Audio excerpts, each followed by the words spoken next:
In the last decade, you've emerged as a leading theorist of photography. You've been one of the people who's been instrumental in initiating significant changes in the way photography is described, practiced, and I was wondering if you could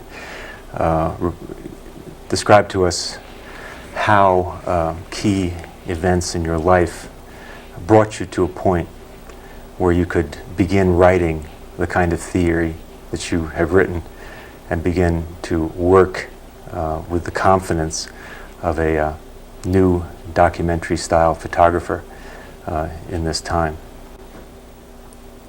I don't see theoretical work as somehow preceding practice. I mean, I think that's something of a magical and idealist formula, to imagine that somehow you get your theoretical ducks in order, and then, or ducks in a row, and then proceed to map out a practical program.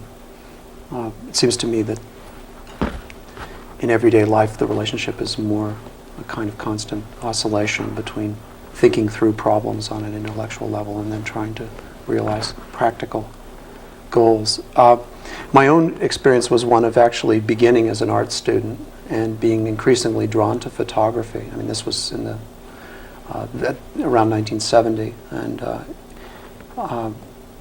getting interested in using photographs to document ephemeral events and sculptural works that were destined for oblivion, and coming to an understanding of sorts that the documentation was more interesting in its problematic status than any primary event that I'd produced for documentation.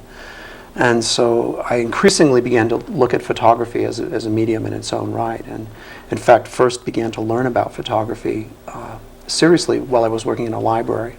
So I really learned about photography through the culture of the photographic book, such as it was.